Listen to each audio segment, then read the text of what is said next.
Bonjour à tous. Aujourd'hui, nous allons voir le format sur Meta Ads le plus rentable selon les statistiques que vous n'utilisez probablement pas à votre détriment. Et donc, nous allons aussi voir pourquoi 80% des annonceurs passent à côté sans même le savoir au final.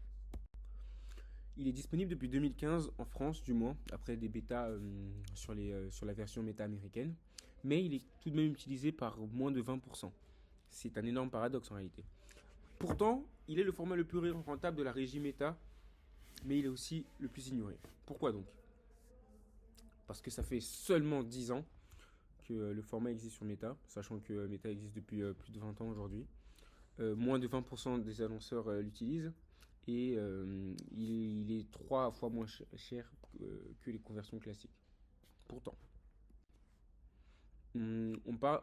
Quel est le format en question? On arrête donc ce suspense interminable, le formulaire instantané. C'est un formulaire natif qui s'ouvre dans Facebook ou Instagram, pré-rempli avec les infos du profil. Le prospect ne quitte jamais réellement l'app. Tout d'abord, du coup, il voit la pub de la pub vue dans le feed. Ensuite, il clique sur le CTA, comme par exemple recevoir un,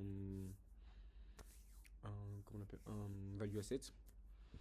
Ensuite, il clique sur formulaire pré-rempli et ensuite lead reçu. Tout se passe dans Meta, pas de site externe, pas de chargement, pas de friction. Tout à 100% dans Meta.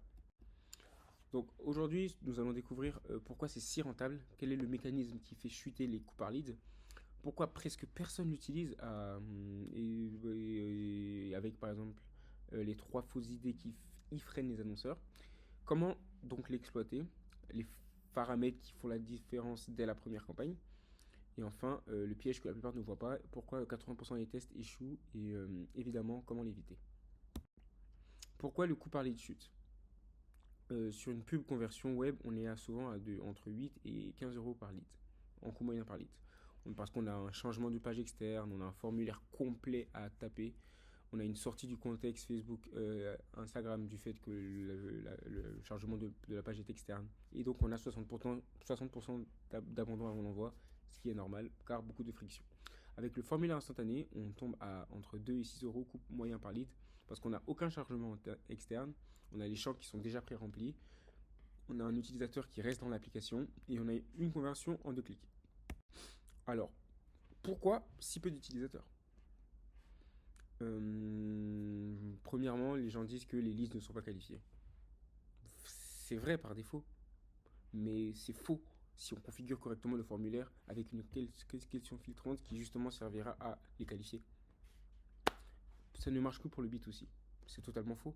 Le format performe aussi en B2B avec un écran d'introduction et un visuel orienté résultat et un visuel simplement orienté vers un format qui séturait les business en B2B. Je n'ai pas de CRM donc inutile. C'est faux. Zapier ou Make qui connectent Meta à n'importe quelle boîte mail ou Google Sheet en moins de 15 minutes, sans compter même de Notion qui est aussi connectable sur Meta et que tout le monde possède aujourd'hui. Au fond, la vraie raison, c'est que le format est mal vendu. Meta a positionné les formulaires instantanés comme un format facile fait pour le volume. Donc il attire en fait les formats un peu fainéants, enfin les annonceurs un peu fainéants qui ne configurent rien réellement et qui obtiennent donc des leads pourris. D'où la mauvaise réputation. Mais la réalité, c'est que le format est très puissant quand on prend ne serait-ce que 30 minutes pour bien le configurer. La même configuration de base, faite ou pas faite, fait varier le coût par lead qualifié de 1 à 5%. Les annonceurs qui s'y connaissent donc obtiennent les leads les moins chers du marché au plus grand bonheur de leur chiffre d'affaires et encore plus de leur compte de leur EBITDA ou de leur résultat net.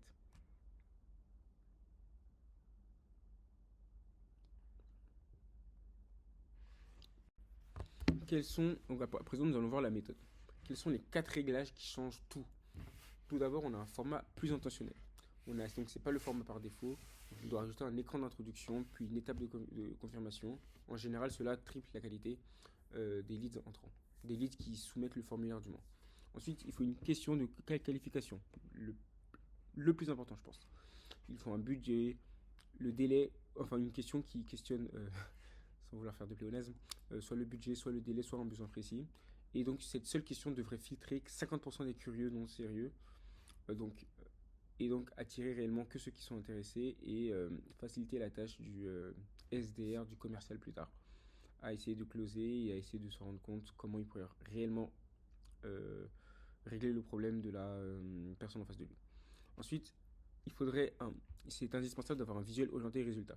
Il faut éviter les promesses gratuites les promesses telles que gratuit, cadeau. Il faut surtout montrer la transformation et pas vraiment la récompense parce que c'est là où on obtient des gens qui sont déterminés à obtenir ce qu'ils veulent. Ensuite, il faut la reconfirmation de l'email parce que éviter les emails Facebook obsolètes. La plupart des utilisateurs Facebook ont, comme je l'ai dit tout à l'heure, Facebook existe depuis aujourd'hui 20 ans. Donc la plupart aujourd'hui des utilisateurs Facebook ont des Facebook sur des adresses mail qui n'ouvrent même plus aujourd'hui. Donc il faut lui demander son nouvelle adresse pro, son adresse pro de préférence, c'est-à-dire l'adresse à laquelle il épluche tous les mails reçus pour ne pas tomber dans les spams ou que sais-je. Donc il faut lui demander ça à la main par exemple. Ensuite, quel est l'impact des réglages? Parce que là on va voir deux mêmes pubs mais il y a des configurations différentes. On a la config par défaut donc, c'est-à-dire le format plus de volume juste pour attirer. Hein. Zéro question de filtrage, on a un visuel téléchargé gratuitement, on a des champs méta qui sont non vérifiés, c'est-à-dire CPL qualifié à 18 euros. Ensuite, on a une config optimisée, on a un format beaucoup plus intentionnel, avec plus d'intention, une question de budget filtrante, comme on a dit, discriminante, un visuel orienté transformation et un email à confirmer.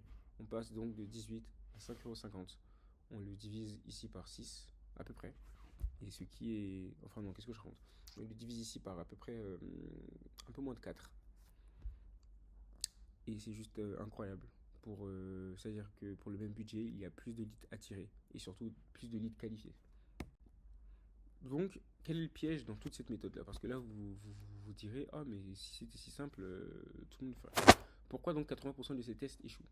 Parce que même avec la config parfaite, il y a aussi un oubli qui souvent ruine tout. C'est la vitesse de relance.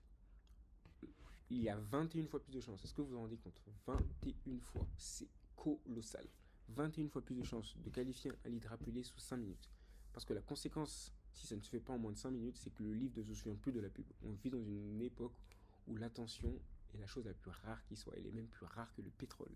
Elle est plus rare que l'argent, elle est plus rare que tout. Il a sûrement déjà cliqué sur 3 concurrents. Il a sûrement déjà fait, s'il est si intéressé que ça, il a sûrement déjà fait ses propres recherches. Donc si vous ne le relancez pas dans les 5 minutes où il vous a accordé son attention, et ben c'est fini, c'est mort. Il considère votre appel simplement comme. Enfin, il considérera plus tard votre appel sous 1 heure, sous 12 heures ou même 24 heures comme un spam.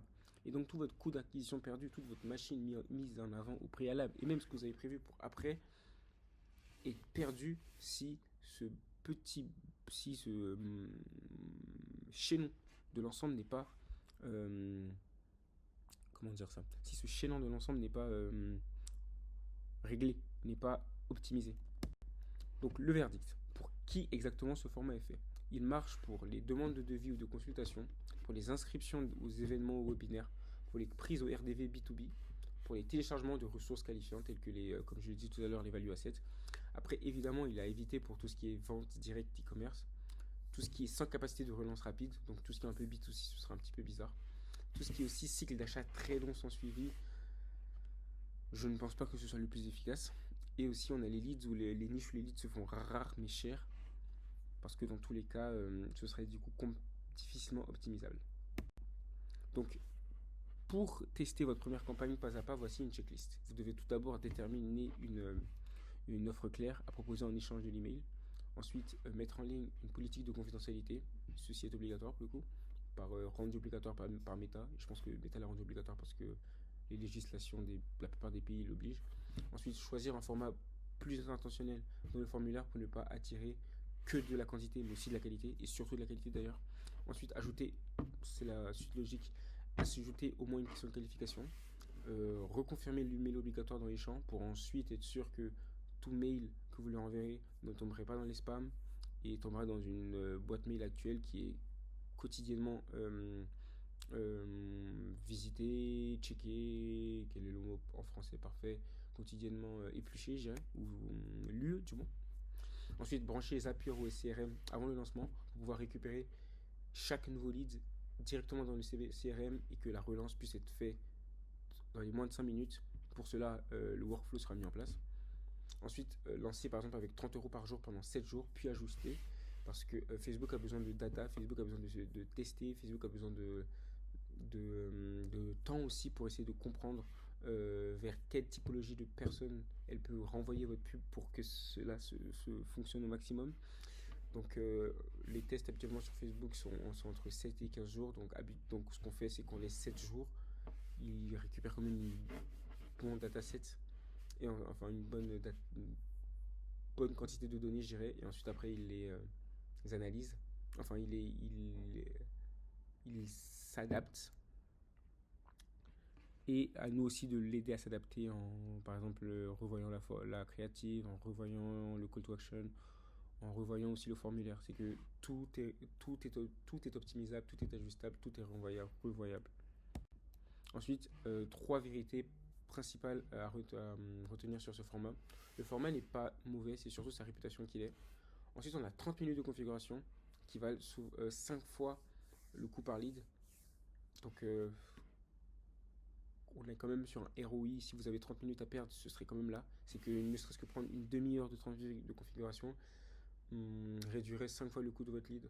Donc, c'est en réalité l'étape la plus importante. Et la seconde étape la plus importante, ce serait de relancer dans les moins de 5 minutes, même avec la meilleure configuration possible. Parce que si il n'y a pas de relance dans ces 5 minutes-là, même avec la meilleure configuration possible, tout cela est inutile et vous ne parviendrez jamais à convertir, j'ai envie de vous dire.